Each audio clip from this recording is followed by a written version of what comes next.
Na vida, nós experimentamos vários ciclos que se abrem, se experimenta o crescimento, o declínio e morte. Às vezes, mal se abre e se fecha.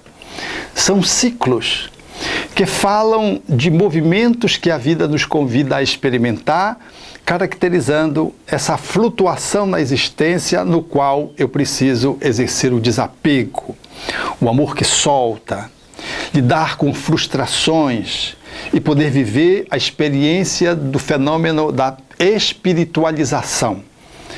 Falo dos lutos, que não é só o luto da perda, da convivência de alguém, porque não acredito que se perca ninguém.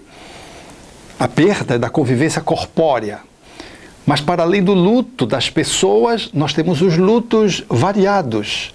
A frustração que às vezes nos leva a experimentar uma tristeza em função de um desemprego, a perda de um órgão, a perda de um sentido, a visão, a audição, por exemplo, a perda de um amigo que se foi para um outro país ou que desencarnou, ou a perda, às vezes, da convivência familiar, quando você teve que se afastar por um processo de separação e teve que se afastar relativamente da sua família, onde você experimenta uma perda. Perdas e perdas vão acontecendo ao longo da vida. Então, é de bom tom se avaliar que quando surge cada perda dessa, nós experimentamos um período que nós chamamos psicologicamente de luto. É necessário entender cada situação dessa como um desafio de alguém que tem que fazer uma viagem na estrada, ultrapassando uma bruma. Essa bruma é o luto. Você sai de uma posição para entrar numa outra posição. Entrar nessa bruma e surgir do outro lado da bruma e poder ultrapassá-la é viver o ciclo do luto, que pode ser mais breve ou mais longo, dependendo do tamanho da perda e da resistência de quem está lidando com a frustração, com o abandono, com a traição, com a morte. Então, se vem uma desencarnação, por exemplo, de uma mãe que perde um filho, é desafiador, porque é das perdas a mais profunda, insidiosa, grave. É a que mais exige afeto, porque a relação mãe e filho, especialmente mãe, é de entranhas, é uterina. Há um arquétipo falando dessa relação. Então, poder lidar com isso e poder fazer a realocação do amor que fica comprometido porque de repente o filho sai de cena, por exemplo, é o chamamento para uma nova movimentação de ressignificação por parte da pessoa que perdeu, da mãe, e colocar esse afeto num outro sentido, numa outra direção. É muito desafiador e para fazer esse manejo demora-se um tempo que não se pode dimensionar como sendo normal e anormal, porque foi além de um mês, 3 meses, um semestre, porque cada dor é uma dor. Cada perda tem um significado para a pessoa que experimentou esse sofrimento.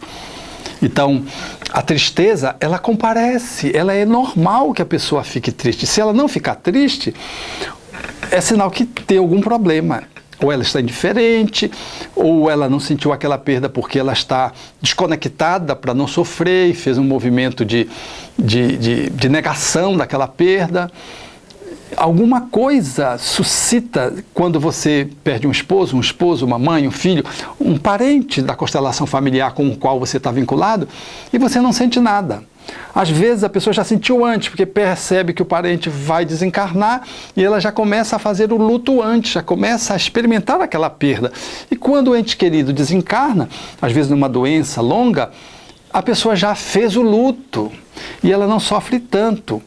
E ela apenas vai fechar o luto em pouco tempo. E naquele tempo, um pouco antes e após a desencarnação do seu ente amado, ela fica triste. É normal a tristeza. E é normal chorar. E não se afeta um morto porque se chora. Isso é um preceito impróprio das pessoas que se sentem incomodadas com o choro do outro, não sabem lidar e diz para o outro não chorar porque incomoda o morto. O que incomoda quem desencarna é o sentimento de revolta, blasfêmia, inconformação, a inresignação.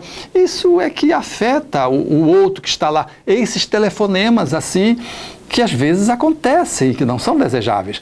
Mas saudade, tristeza, pesar, a dor da ausência, isso é normal e faz parte do processo, e a tristeza é o carro-chefe que move essa circunstância até que a pessoa consiga elaborar o luto, ou seja, ultrapassar essa bruma e surgir do outro lado. Se ela não entrar na bruma, ela fecha-se contra a tristeza, não experimenta a tristeza e adia para mais tarde. Depois, quando vem uma outra dor, uma outra perda, aí ela sofre desproporcionadamente. Como vi, certa feita, uma pessoa perder um cão e chorar inconsolavelmente. Não era porque o cão lhe fosse tão de estimação, era um cão que a pessoa abrigou numa circunstância de solidariedade em relação aos animais. O seu cão de preferência, o seu cão, diríamos assim, de pedigree, estava lá. E ela não entendia por que ela estava sofrendo tanto. Estava sofrendo a perda do pai, que ela não tinha experimentado porque teve que dar suporte à família. Então ela negou. E agora, com a perda do cão, ela pegou carona e mergulhou numa tristeza que ela mesma se assustava, um choro, e o processo não passava porque, em realidade, ela ainda não tinha feito o luto anterior. Ela não tinha experimentado a tristeza que era necessário para maturar a ausência do outro e dar o salto de qualidade. Assim, tenhamos receptividade e acolhimento quando essa tristeza desse naipe surgir, porque faz parte da vida. Não é bom negar e não é bom se fixar nela, porque se fixa nela, a gente sai da tristeza e vai para um espaço não desejável que se chama depressão. Mas essa tristeza em si mesma, ela é normal e significa dizer que o amor está aprendendo a amar mais, soltando.